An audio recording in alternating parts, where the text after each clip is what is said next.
ओम ब्रह्म सत्यम सर्वाधार। एक छोटी सी कहानी पिता का प्रेम और जीवन की सीख से कुछ सीख लेते हैं। बुजुर्गों की सीख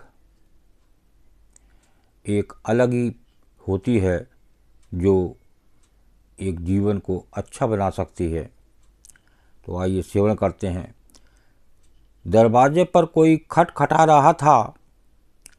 70 साल के वृद्ध रोशन लाल जी ने पुकार दी, अरे आ रहा हूँ भाई, आ रहा हूँ।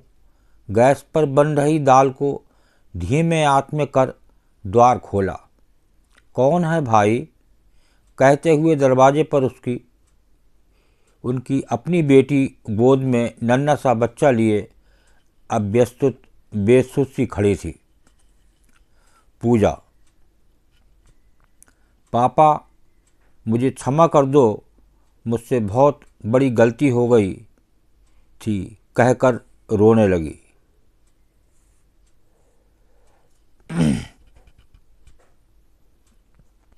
आगे सेवन करते हैं।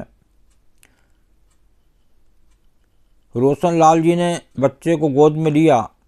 बोले, बेटा अंदर आ जा, पानी पी ले, बैठ जा, फिर बताना। वो बरामदे में रखे पलंग पर बैठ जाती है। रोशन लाल जी गैस बंद करके पानी का गिलास भरकर लाते हैं और पूजा को देते हैं। पूजा पानी पीने के बाद रोने लगती है। उसके आंसू नहीं रुक रहे थे। कहती है, पापा मैं अकेली होती तो कहीं भी चली जाती, कुछ भी कर लेती, पर इस मासूम को लेकर कहाँ जाऊँ, इसको कैसे सुरक्षित रखती, इसलिए आपके दरवाजे पर आ गई। मेरा दुनिया में है ही कौन? क्यों, तुम्हारा वो पति कहाँ है जिसके लिए तुमने मुझे छोड़कर मेरे मान की अपेक्षा किए बिना चली गई थी? तुम्हारा वो सच्चा प्यार कहाँ है? तो पापा वो लोग बहुत बुरे हैं। विवाह के तुरंत बाद ही उनकी सच्चाई मेरे सामने आ गई थी, पर क्या करती, वापस आ नहीं सकती थी, आपको कुछ बता नहीं सकती थी। तो ये सोचकर सहती रही कि मैं सब कुछ ठीक कर लूँगी, पर मैं अविवेकी थी। मेरा पति विनय कोई काम नहीं करता है। उनके पापा के पेंशन से उनका घर चलता है और खाने लायक अनाज हो इतनी ही खेती है। मैंने सोचा अब शादी हो गई तो कुछ काम करेंगे ही। मैं प्रतिदिन कहती कुछ काम करो, तो घर से निकलते शाम को घूम के खाली हाथी घर आते, कहते कि मेरे लायक तो कोई काम ही नहीं है। धीरे धीरे पैसों की तंगी चलते घर में झगड़े होने लगे। एक पेंशन और इतने लोग कैसे चलता? उनकी मम्मी मुझे रोज़ ताने मारती कि तेरा पति कमा नहीं रहा है, मेरे पति की कमाई से घर चल रहा है, बताओ इसमें मेरी क्या त्रुटि है? उन्होंने ही अपने बेटे को इस लायक नहीं बनाया तो मैं क्या करती? मैं उनसे कुछ कहती तो विनय मुझे बहुत मारते। मैं ही एक कार्यालय में कार्य करने लगी थी, फिर अब माँ बन गई तो कार्य छोड़ना पड़ा। अब फिर से घर में कलह होने लगा। मैं क्या करूं? समझ नहीं आया।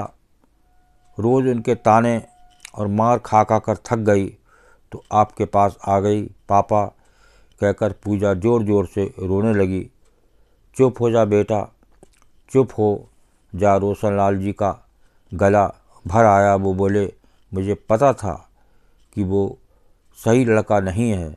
मैंने उसके और उसके घर के बारे में सब पता कर लिया था। मैंने तुम्हें बहुत समझाया, तुम उसके प्यार में अंधी हो चुकी थी। मेरी इच्छा के विरुद्ध विवाह कर लिया। एक अभाग्य पिता क्या करता? बस प्रार्थना ही करता रहा कि अब जो भी है भगवान मेरी बच्ची को सदा प्रसन्न रखना।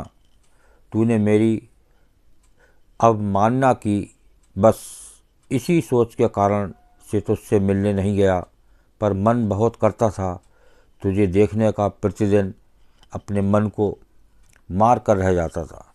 एक पिता की पीड़ा तू नहीं समझ सकती बेटा। जिस समय तुझे एक माँ की आवश्यकता थी, उस समय तुम्हारी माँ हमें छोड़कर चली गई।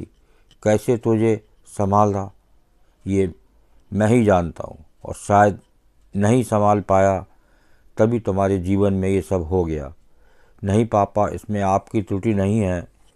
कोई बात नहीं बेटा, शहर का घर तो तुम्हारे भाई भाभी का है।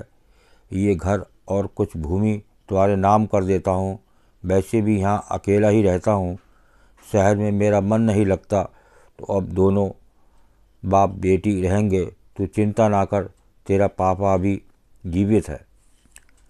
पापा पापा कहकर पूजा अपने पापा के गले लगकर रोती है, तो रोशनलाल जी भी अपने आंसू नहीं रोक सके।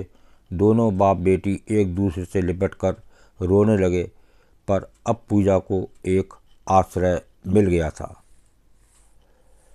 तो ये देखिए इस कहानी से क्या सीखने को मिलती हैं। तो कुछ पॉइंट को सेवन करते हैं। माता पिता का अनुभव अनमोल होता है। बड़े अपने अनुभव के आधार पर सही और गलत का आकलन करते हैं। उनकी सलाह को नज़रअंदाज करने से जीवन में कठिनाइयाँ आ सकती हैं। नंबर दूसरा, प्रेम में अंधा होना खतरनाक हो सकता है। जब इंसान भावनाओं में बहकर तर्क और वास्तविकता को अनदेखा करता है, तो इसे बाद में पछताना पड़ सकता है। एक पॉइंट और सुनते हैं। गलत फैसलों को स्वीकार करना और आगे बढ़ना ज़रूरी है। गलत निर्णय लेने के बाद भी इंसान को हार नहीं माननी चाहिए। समापन खोजकर दोबारा शुरुआत करके का साहस रखना चाहिए।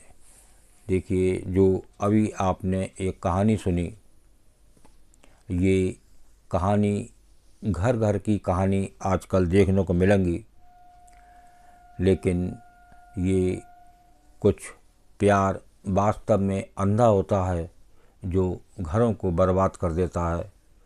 तो बड़ों की बातों को, बुजुर्ग की बातों को, माता पिता की बातों को हमेशा गौर करना चाहिए।